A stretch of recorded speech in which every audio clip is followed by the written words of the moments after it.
He was repairing the orc woman's armor. Then she whispered, "Go ahead."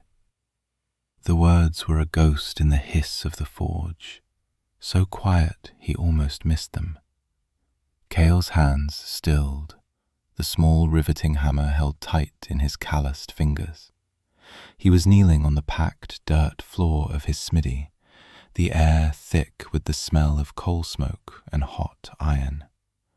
Before him, propped against a stack of old firewood, sat the orc. She had appeared 3 nights ago, a shadow collapsing out of the driving rain, leaving a trail of black blood on the mud-slicked threshold of his isolated life. He had given her water.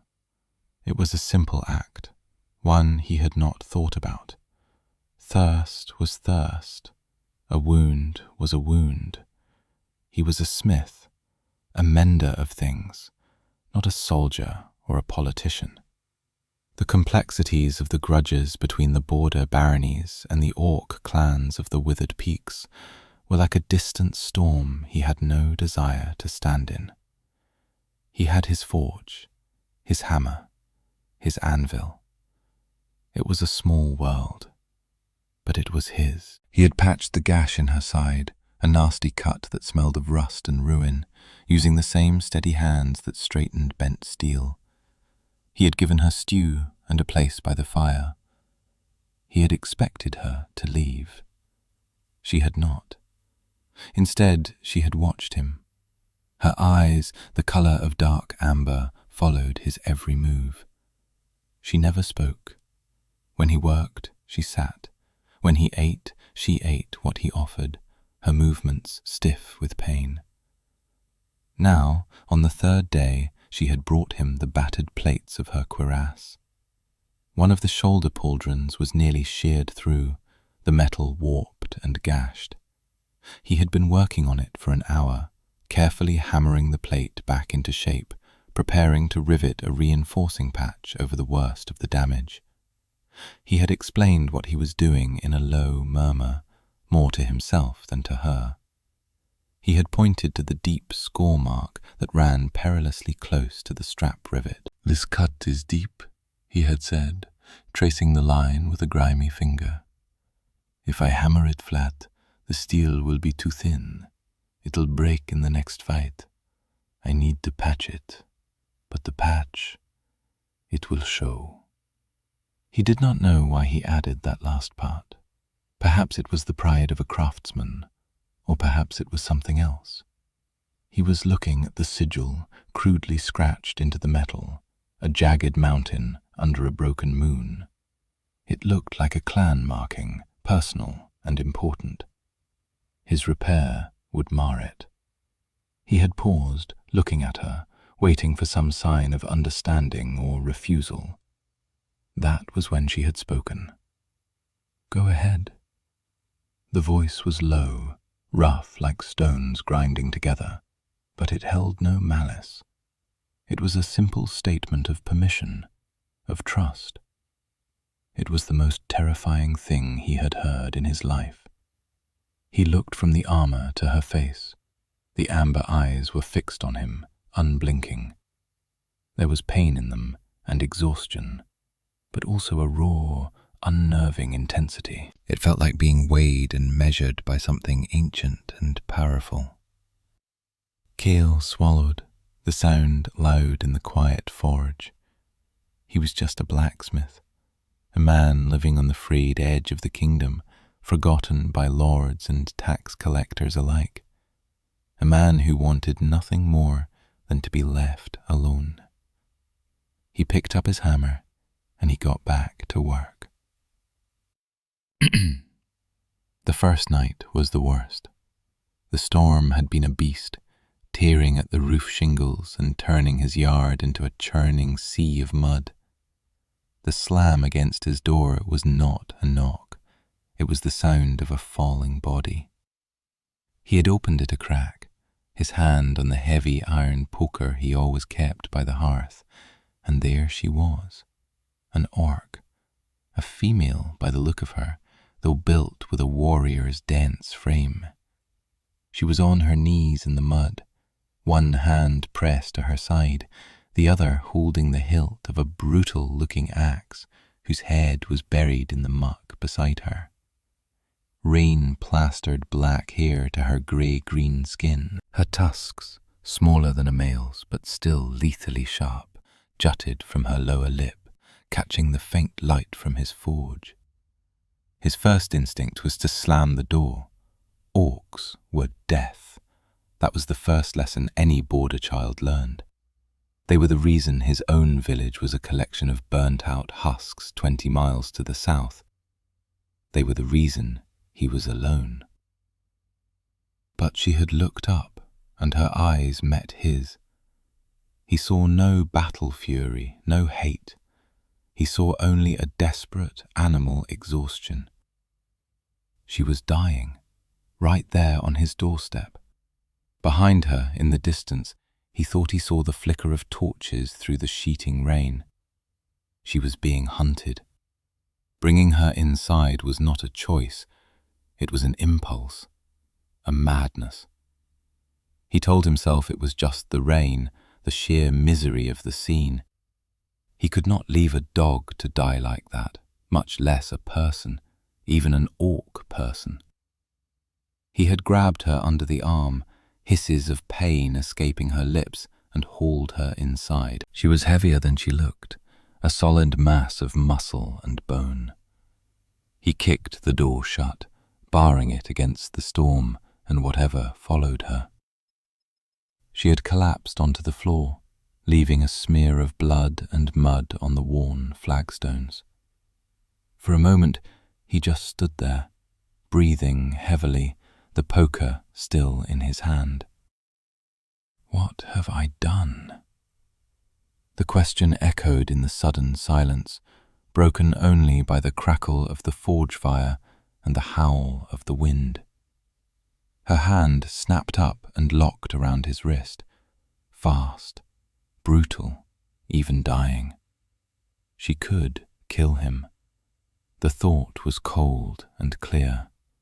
Her grip was like an iron manacle. Her amber eyes were narrowed, blazing with suspicion. "Why?" she rasped, the single word a painful shard of sound. He looked down at the hand on his wrist, then back to her face. He had no grand answer, no trick, no plan. "You were bleeding in the rain," he said, his voice quiet. "The ground is cold."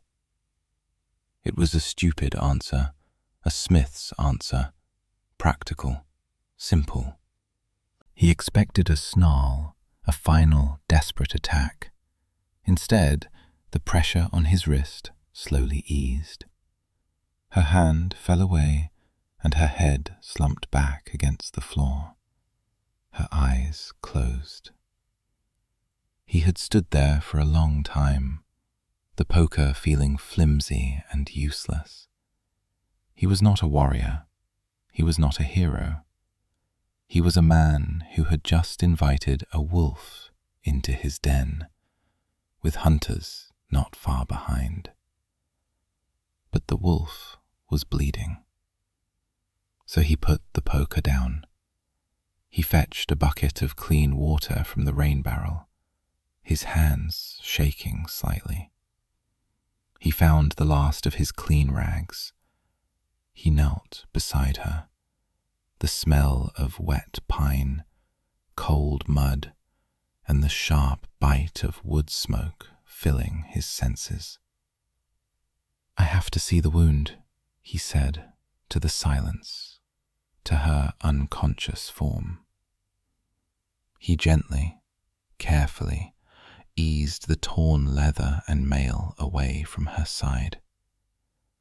The gash was ugly, deep and jagged. It was not a clean sword cut. It was torn, as if by a barbed spear or a cruel hook. It was meant to cripple, to cause as much pain as possible. He cleaned it, He worked with the same detached focus he used when mending a complex piece of machinery. He cleaned the filth away, stitched the worst of it shut with a needle and gut thread he normally used for leatherwork, and packed the wound with the moss and yarrow poultice his mother had taught him to use for deep cuts. Through it all, she did not stir. When he was done, he dragged a pallet of straw and old blankets closer to the warmth of the forge, and, with considerable effort, moved her onto it. He covered her with his own heavy wool cloak. He had spent the rest of that night sitting in his one chair, watching her breathe, listening to the storm, and waiting for her to wake up and kill him, or for the torches to appear at his windows. Neither had happened. Dawn had broken, grey and sullen, and she was still alive. And he was still alive. For now. The next 2 days passed in a tense, shared silence. He worked. It was all he knew how to do. The rhythm of the hammer on the anvil was the only language he was fluent in. He repaired a bent ploughshare for a farmer 3 valleys over. He forged a set of heavy-duty hinges for the monastery gate. The sounds were familiar, comforting. Clang, hiss, clang, hiss. She watched him from her pallet.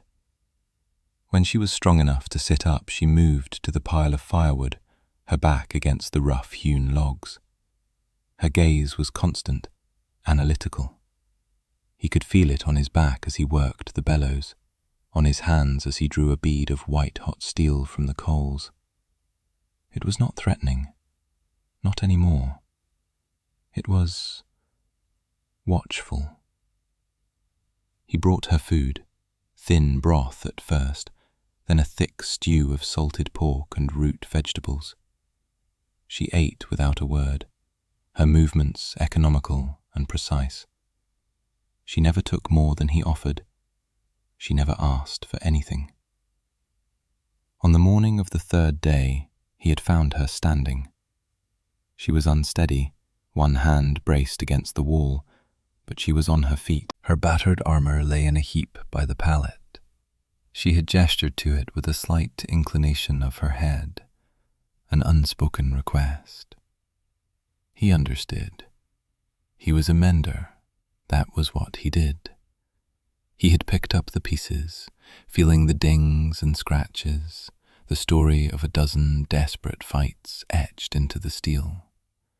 He saw where a mace had struck, where an axe had glanced off. The craftsmanship was crude but effective, built for brutality, not for show. And that had led them to this moment. Him kneeling on the floor, holding the tools of his trade. Her sitting in the shadows, her voice a low rumble in the belly of his forge. Go ahead. Trust. It was a heavier burden than any ingot of iron. He took a breath, the air tasting of sulphur and dust, and set the rivet. He picked up his hammer, its familiar weight a small comfort in his hand. The forge was his. The tools were his. This was his world. He knew this work. He brought the hammer down. Clang. The sound was sharp, final. He set another rivet. Clang. He was patching the armor of an orc, an enemy, a fugitive. Clang. He did not know her name, he did not know her story, but he knew the language of steel, and right now, that was enough. He focused on the work, on the steady, rhythmic fall of the hammer, trying to ignore the fact that with every strike, he was binding his own small, quiet life to her violent, uncertain one. A week bled into 2. The rhythm of their days settled into a strange kind of domesticity. Kael would rise before dawn, stoke the forge fire, and begin his work. Grusha, as he had eventually learned was her name after she had grunted it in response to his own quiet introduction, would already be awake. She never seemed to sleep deeply. Her rest was more like a state of watchful stillness. He no longer feared waking up to a blade at his throat. The initial tension had eased, replaced by a quiet, shared space.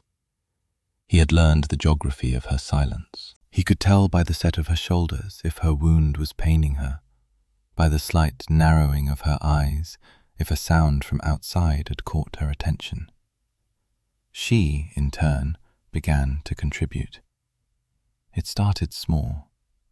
One morning he went to the woodpile to fetch logs for the forge and found a neat stack already waiting by the door, far more than he would have gathered himself. The next day, the heavy water buckets were full. He never saw her do these things. They were just done. It was her way of speaking, a silent acknowledgement of the debt of shelter and care. Her strength returned with startling speed. The grey pallor of her skin was replaced by a healthier, deeper olive green. She moved with more ease, the stiffness from her wound fading into a memory. Soon she began a regimen of her own. Every morning she would take her heavy axe, its edge now meticulously sharpened on Kael's own grindstone, and move through a series of slow, deliberate forms in the small, muddy yard behind the smithy. It was like watching a storm gather itself. The movements were powerful, precise, and utterly lethal. Each swing of the axe cleaved the air with a hungry whisper. He watched her from the forge doorway, mesmerized and more than a little intimidated. He worked with iron and steel, shaping them with heat and force. She was a tool of similar purpose, forged in a different kind of fire. One evening he was finishing a delicate piece of work, a set of filigreed clasps for a lady's cloak, a rare and well-paying commission. He had been at the finishing bench for hours, his eyes straining in the lamplight, filing away the tiny imperfections. He must have drifted off, his head slumped onto his arms, the smell of metal dust and oil in his nostrils. He awoke with a start, a sudden chill running down his spine. The forge was quiet, the fire banked low. A heavy weight was settled across his shoulders. He looked down and saw his own thick wool cloak, the one he had used to cover her on that first night. He looked over toward the corner where she slept. She was lying on her pallet, facing the wall, her breathing slow and even. She might have been asleep, or she might have been feigning it. He could not tell. He sat there for a long time, wrapped in the warmth of the cloak, a strange feeling tightening his chest. It was a simple gesture, a reciprocal act. He had covered her when she was broken. She had covered him when he was weary. No words were exchanged. None were needed. In the silent language of their shared solitude, it was a conversation. That night, by the low light of the hearth, they spoke. It was not a grand confession, but a slow, careful exchange of small, smooth stones from the wreckage of their pasts. "My father was a smith," Kael said, turning a piece of scrap metal over in his hands. "His father before him. We had a forge in the town of Oakhaven." Grusha was sharpening a small skinning knife, the scrape of stone on steel a quiet counterpoint to his words. She did not look at him, but he knew she was listening. "It was burned," he continued, his voice flat. during the last clan raids, 10 years ago. He did not need to say who burned it. The truth hung in the air between them, thick and heavy as smoke. I was away, apprenticed to the master smith in the capital. By the time I returned, there was nothing to return to. So I came here, far enough away that no one bothers me. He fell silent, the memories a familiar, dull ache. He was a man defined by what he had lost, his family, his home. His world had shrunk to the size of this forge, a fortress of solitude he had built for himself. Grusha finished with her knife, testing the edge with a calloused thumb. She looked into the fire, the flames dancing in her amber eyes. "My clan lives by the blood axe," she said, her voice a low rumble. "Strength is law. The weak are culled. The old are left to the mountains. It is the way." She paused, and for a moment he thought that was all she would say. But then she continued, her gaze distant. "My sire, my father, he believed strength was more than a strong arm. He saw it in a clever mind, a steady hand." She glanced at Kael's hands, then quickly away. "Others did not agree. They saw his way as weakness. They saw opportunity." She said nothing more, but he understood. The usurper, the betrayal, the reason she was here, wounded and hunted. She was a leader in exile, cast out by a harsher, more brutal definition of strength than the one she had been raised to believe in. They sat in silence again, but it was a different kind of silence. It was filled with the ghosts of a burned town and a betrayed clan. They were two survivors from two different worlds, huddled together by the same fire, each nursing the wounds of their past. He had thought them enemies by birth, by history. But here, in the quiet dark, he saw that they were both just exiles. The fragile peace was not meant to last. He knew it in his bones. The world was not kind enough to grant him this strange, quiet life for long. The first sign was the tracks. He found them 2 weeks after her arrival, during his weekly check of the snares he kept in the woods behind the forge. They were not the prints of deer or boar. They were heavy, booted prints, deep in the mud. Orc prints. At least 2 individuals, moving carefully along the tree line, observing his property. His blood ran cold. He did not tell Grusha, not at first.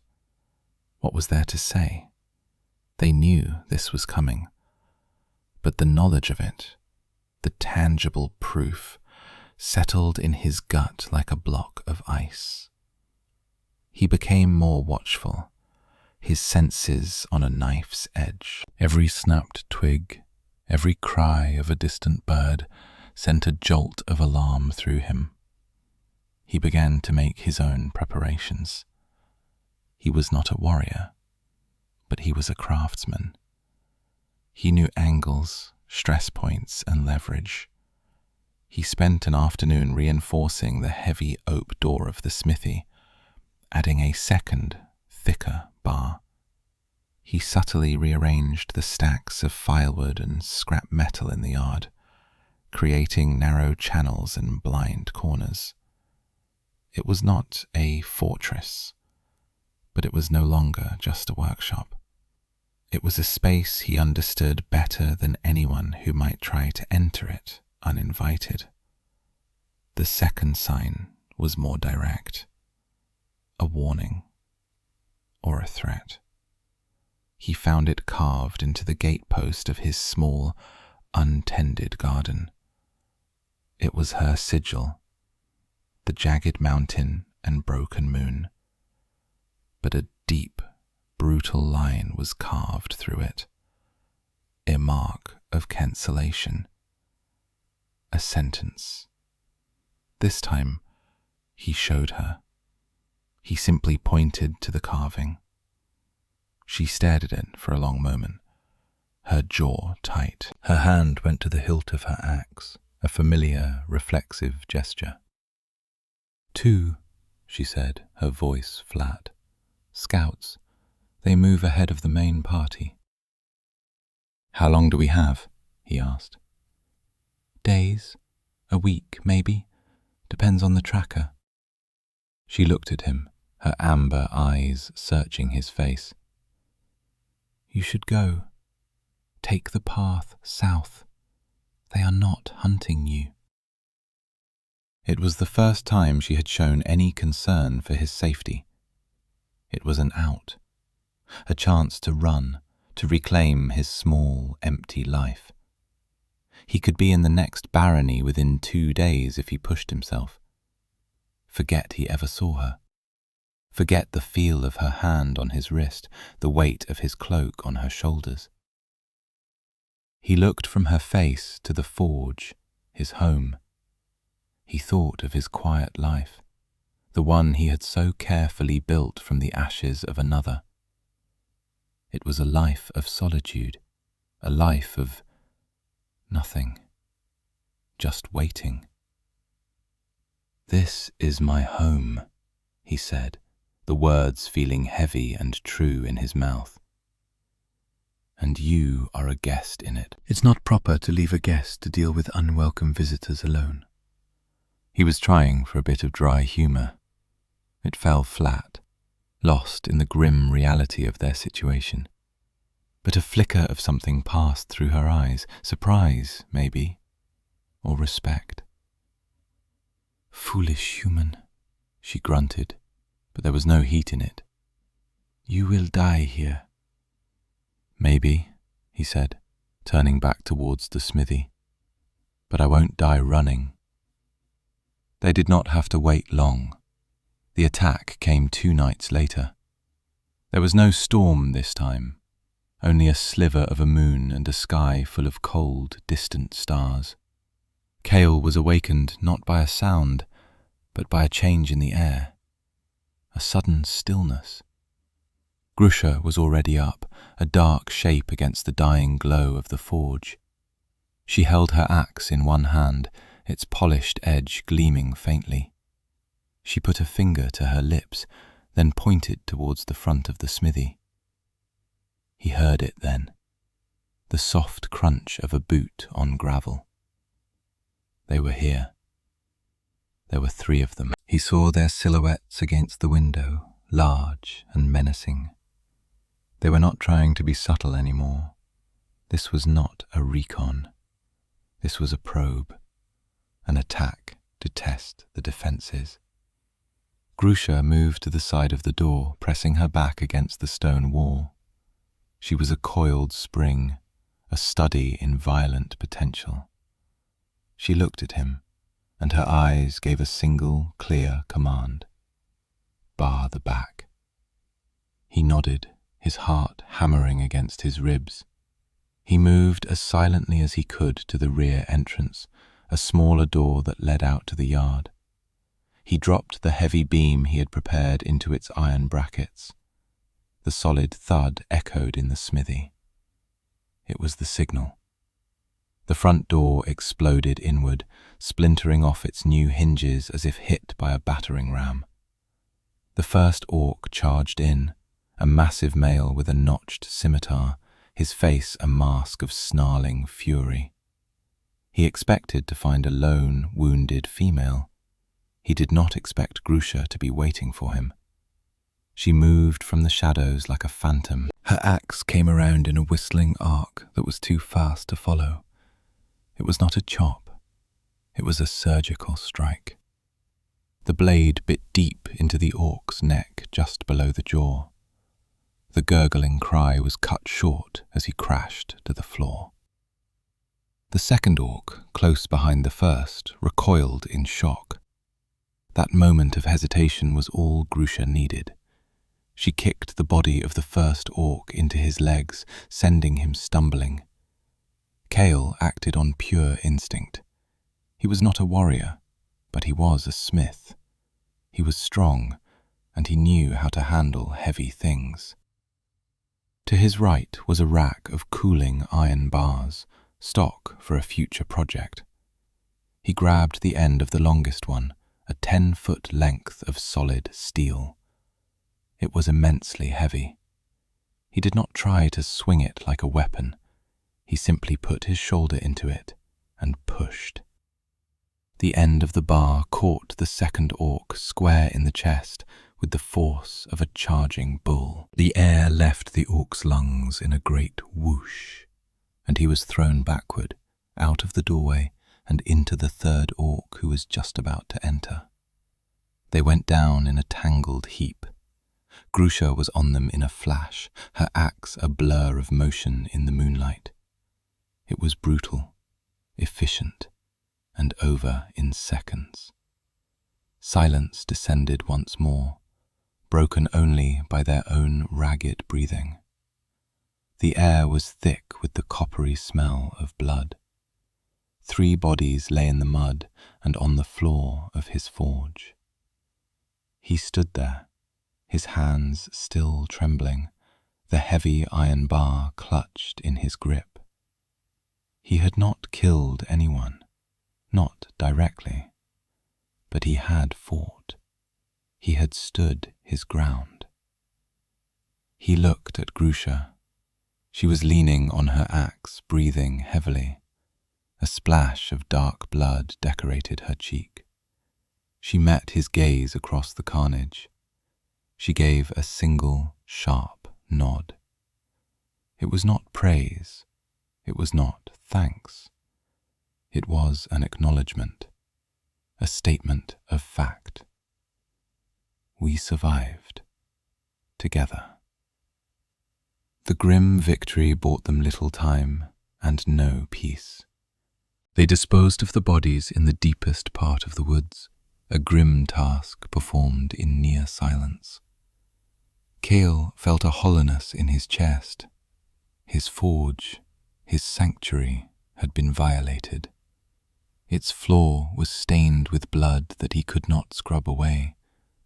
The scent lingered, a constant reminder. The quiet domesticity they had built was shattered. Now a new, harsher reality took its place. They were partners in a war he had never wanted to join. The truth, when it came, was not from a captured scout or a dying foe. It came on the back of a winded, desperate messenger. It happened 2 days after the fight. They were watching the tree line, taking turns sleeping. He saw the rider first, a lone figure on a shaggy mountain pony, pushing the animal to its limit. It was an orc, a young female, and she was riding straight for the forge. Grusha stiffened beside him. "Loyalist," she breathed. "One of mine." The rider practically fell from the pony, scrambling toward them. She was wounded, an arrow shaft protruding from her shoulder. She ignored Kael, dropping to one knee before Grusha, her head bowed. "War Chief," the messenger gasped, her words coming in ragged bursts of Orcish. Kael did not understand the language, but he understood the tone. It was one of absolute, desperate fealty. "Gorak knows. He comes. The whole Blood Hand Legion. They march on the human towns first to draw out the border patrols. A feint. His true target is you." War Chief. The title hit Kael like a physical blow. It was not just a name. It was a rank, a station of immense power. He looked at Grusha, truly looked at her. The way she stood, the authority that settled on her shoulders as she listened to the report, the fierce loyalty in the messenger's eyes. She was not just a fugitive. She was a deposed queen, a general, and he was a blacksmith. A profound sense of betrayal washed over him. It was cold and bitter. All this time he had been harboring royalty. He had thought their connection was something simple, something born of shared hardship, two exiles finding a moment of peace. But it was a lie. He was not her equal. He was a tool, a convenience, a hiding place. She had used him. Grusha dismissed the messenger, sending her to tend to her pony and her own wound. Then she turned to him. She must have seen the look on his face, the sudden distance in his eyes. "Kael," she started, her voice softer than he had ever heard it. "War Chief," he interrupted, the title feeling like acid on his tongue. "That's a bit more than my sire had different ideas about strength." The hurt in his own voice surprised him. It was raw, deeper than he wanted to admit. "My name is Grusha," she said, her amber eyes pleading with him. "That is my title. It is not who I am." "Isn't it?" he shot back, his quiet world crumbling around him. "You're the heir of the Bloodaxe clan, aren't you? You're in the middle of a civil war, and you brought it right to my door. You let me think. You let me believe this was something else." "What did you believe it was?" she asked, taking a step closer. He had no answer for that. He did not know what he had believed. He only knew that it was gone now, replaced by the cold, hard politics of clans and successions. He was a commoner who had stumbled into a game played by kings and queens. A pawn. He turned away from her, his heart a leaden weight in his chest. "It doesn't matter. Your army is coming. You should prepare." He retreated to the far side of the forge, picking up a hammer and a piece of scrap steel. He began to beat it, the furious, rhythmic clang of the hammer the only way he could express the storm of confusion and anger inside him. He was a fool, a simple, trusting fool. He did not see the look on her face, the flash of pain that was deeper than any physical wound she had suffered. They did not have to wait for Gorak. He arrived with the dawn. It began with the sound of a horn, a deep, guttural blast that echoed off the mountains and seemed to shake the very foundations of the forge. Kael dropped his hammer, his blood turning to ice. He looked out the main door. The tree line was no longer empty. It was filled with them. Orcs.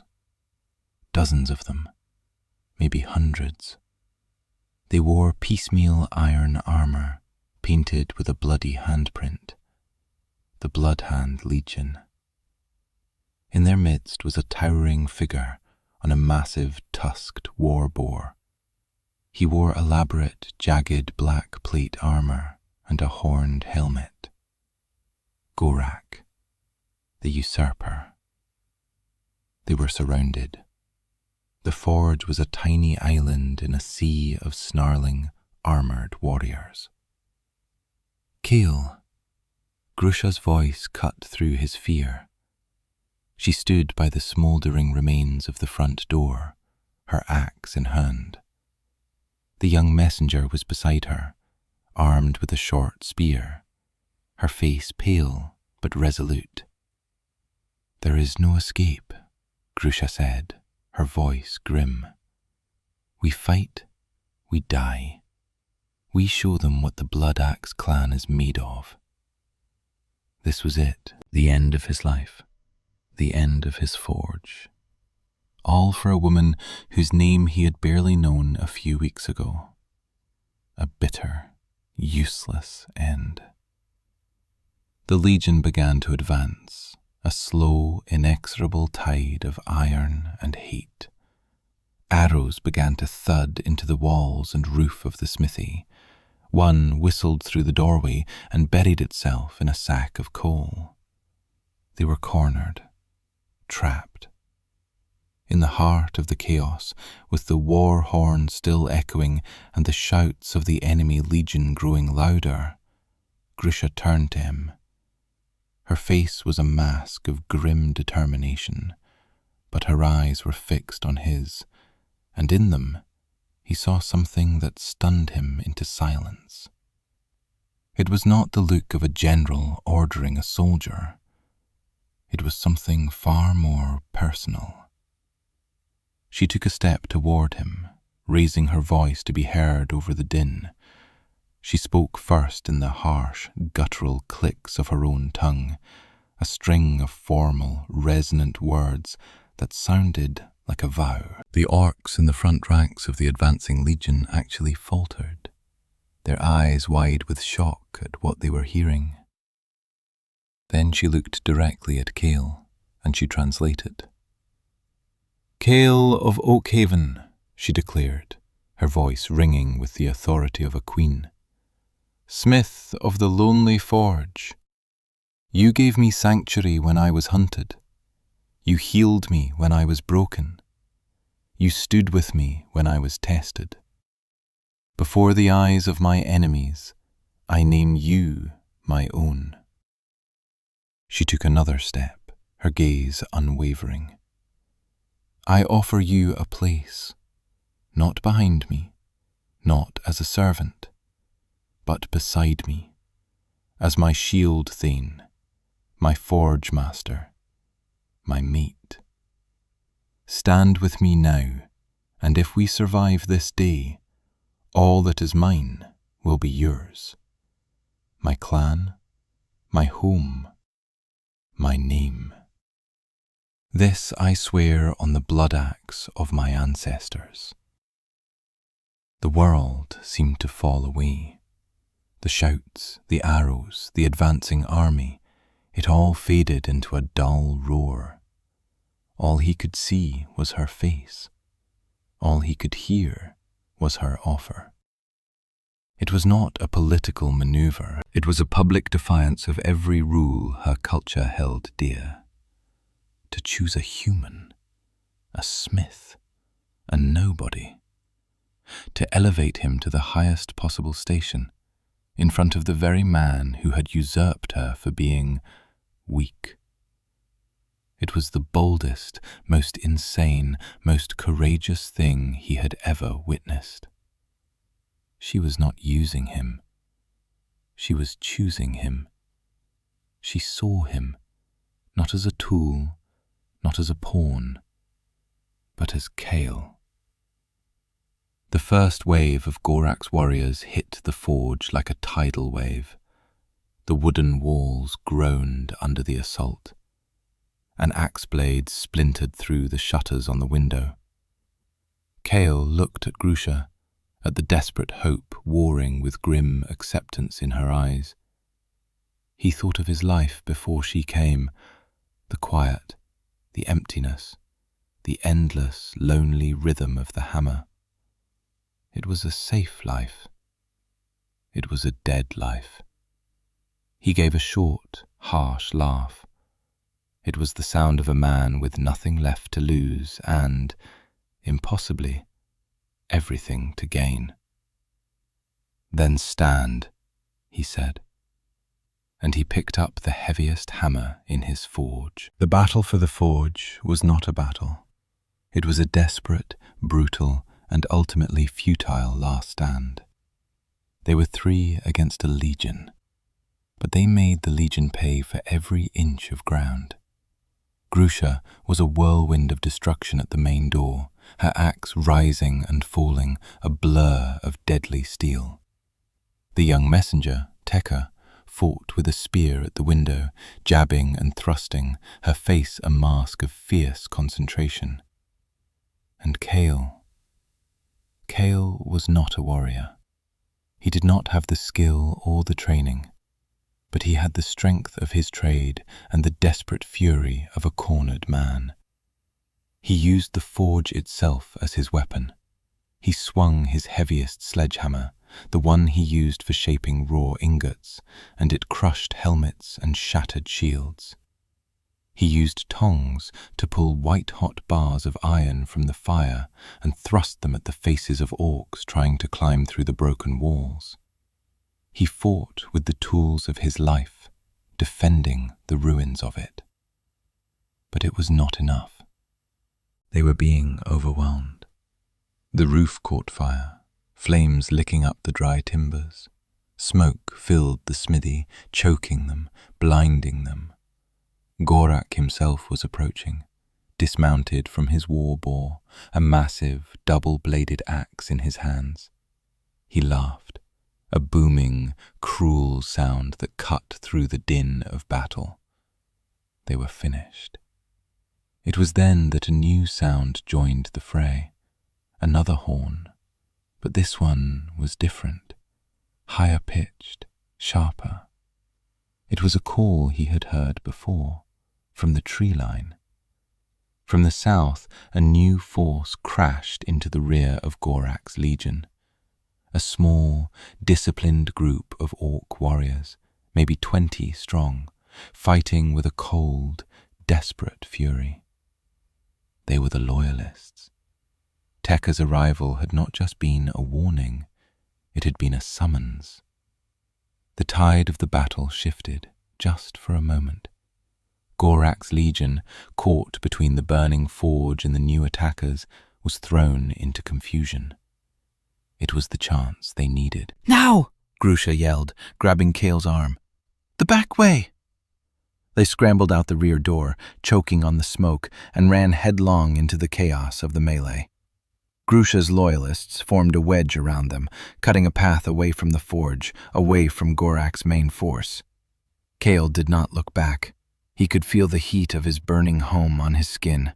He could hear the roar of the flames devouring his life's work, his past, his solitude. Everything he had been was turning to ash behind him. They broke through the confused lines and plunged into the safety of the deep woods, running until their lungs burned and the sounds of battle faded behind them. They did not stop until they reached a high ridge overlooking the valley. From there, he could see it. A plume of black smoke rising into the morning sky. All that was left of his world. He sank to his knees, the heavy hammer falling from his numb fingers. It was over. He had lost everything. Grusha came to stand beside him. Her armor was dented, her face smeared with soot and blood, but she was alive. Her loyalists stood a respectful distance away, their expressions a mixture of relief and awe. "He accepted," Tekka whispered to one of the other warriors, her voice filled with disbelief. "The war chief made the vow of the forge bond, and the outlander accepted." Grusha ignored them. She looked down at Kael, her expression unreadable. "I accept your offer," he said, his voice hoarse, still staring at the smoke. "But you need to understand something." He finally looked up at her, his eyes clear and hard. "I am a smith, not a soldier. I am a human, not an orc. I will not hide what I am. I will not be your pet, a trinket you display. I will stand beside you, as you said. I will forge your clan's steel. I will mend your armor and sharpen your blades. My worth is in my hands, in my craft. I will be your forge master, your equal, or I will be nothing." It was his own declaration, his terms. He was not a supplicant, he was a partner. Grusha looked at him for a long, silent moment. The fate of her clan, her war, her future rested on this alliance. She could have found a warrior, an orc chief, to be her mate, but she had chosen him. A slow smile spread across her face. It was the first time he had ever seen her smile. It was a fierce, beautiful, terrifying thing. "A smith who can crush a warrior's helmet with a swing of his hammer," she said, her voice low. "A human who stands his ground in a burning forge. I think, Kael of Oakhaven, that your definition of smith is one my clan will learn to respect." She held out her hand. It was not a gesture of command, but of invitation. He looked at her hand, then at the smoking ruin of his past. He had nothing left here, nothing but a future he had never imagined, with a woman who had seen the strength he never knew he possessed. He took her hand. Her grip was firm, warm, and real. Together they turned their backs on the burning forge and walked toward the mountains. The journey to the hidden stronghold of Grusha's clan was a harsh education for Kael. They travelled for weeks through treacherous mountain passes and shadowed valleys, always on the lookout for Gorak's patrols. The prejudice he faced was immediate and overt. Grusha's loyalists, the survivors of the Blood Axe Guard, were proud, grim warriors. They saw him as a liability, a small, soft-skinned outlander. He was slow on the march, his human stamina no match for their loping, ground-eating stride. He did not know their customs, their history. They spoke around him in their own tongue, their glances a mixture of suspicion and contempt. "He is weak," he overheard one of them, a scarred veteran named Harg, mutter to another. "The war chief is sentimental. This human will be a stone around her neck when the real fighting begins." Grusha defended him fiercely. "He stood when you had all fled," she would snap, her voice like cracking stone. "His courage is not in question." But Kael knew courage was not enough. Respect in this world had to be earned, and he could not earn it with an axe. So he earned it with his hands. Their weapons were in a sorry state, battered from a dozen skirmishes during their retreat. Rivets were loose, edges were nicked, leather straps were frayed. One night, as they made a cold camp in a high-altitude cave, Kael unpacked the small bundle of tools he had managed to salvage from the forge: a hammer, a pair of tongs, a set of files, and a small leather roll of punches. He built a small makeshift forge, using flat stones for the hearth and his own cloak as a makeshift bellows. It was a pathetic setup compared to his smithy, but it was enough. He began to work. He started with Tekka's spear. The head was loose on the shaft. He carefully removed it, heated the tang in his tiny fire, and reshaped it for a tighter fit, then used a bit of scavenged wire to bind it securely. He took Harg's axe, the one with the nicked blade, and spent 2 hours with a file, patiently, meticulously, restoring the edge to razor sharpness. They watched him, at first with scorn, then with curiosity, and finally with a grudging respect. He was not just banging metal. He was a master of his craft. He understood the soul of steel. He could read the stress lines in a piece of armor, see the flaw in a sword before it broke. Their stronghold, when they reached it, was not a fortress, but a network of hidden caves high on a desolate mountainside. It was home to the remnants of her clan, the elderly, the young, and the few warriors who had refused to bow to Gorak's brutal regime. They were demoralized, poorly equipped, and slowly starving. Grusha's return brought hope, but his presence brought doubt. The whispers followed him everywhere. The human, the outlander, the war chief's pet. He ignored them. He found a large, wind-swept cavern and claimed it as his new forge. He sent the younger orcs out with instructions, drawings scratched on slate. He had them find deposits of iron ore, build kilns for charcoal, construct a great stone hearth. He taught them how to work the bellows he designed, a great double-lunged thing made of hide and wood. Slowly, painstakingly, a real forge took shape in the heart of the mountain, and from that forge, Kael began to re-arm the clan. He did not make fancy swords. He made what they needed: sturdy spearheads, broad, thick-bladed axes that would not chip, simple, effective plates of armor to reinforce their worn leather jerkins. His worth was not in his voice or his fists. It was in the clang of his hammer.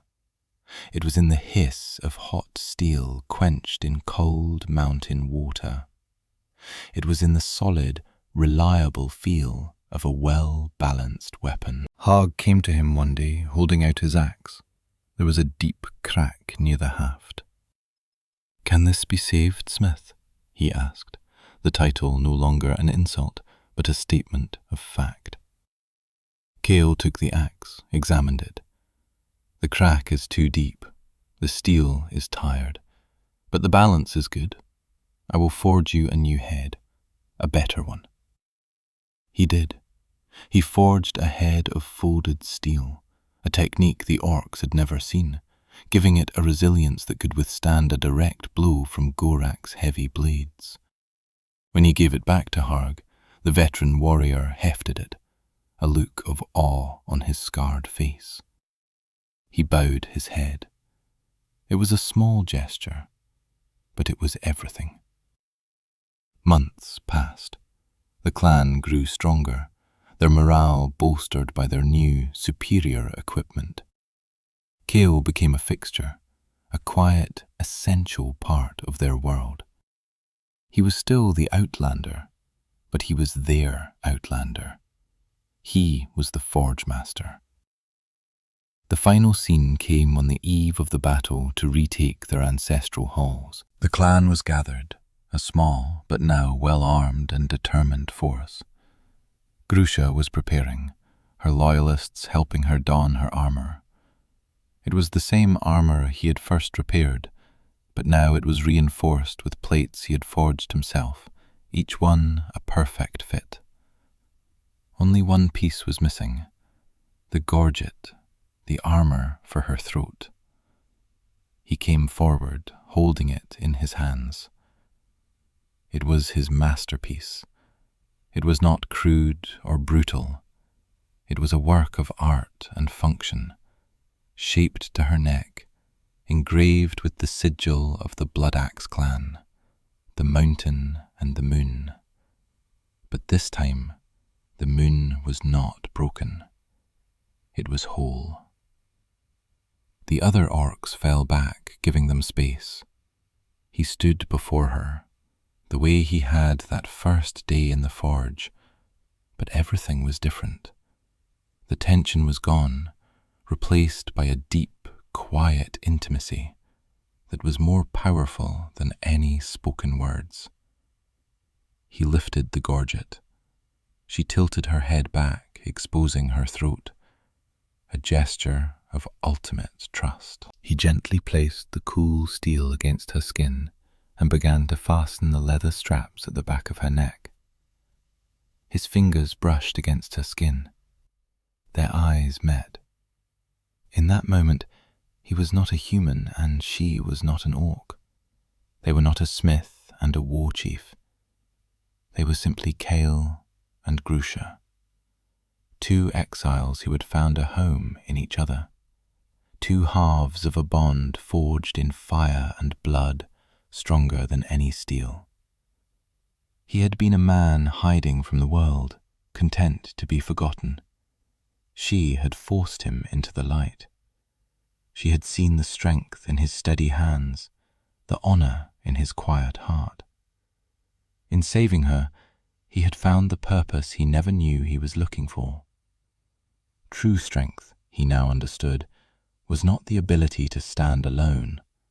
It was the courage to stand together. He finished fastening the clasp.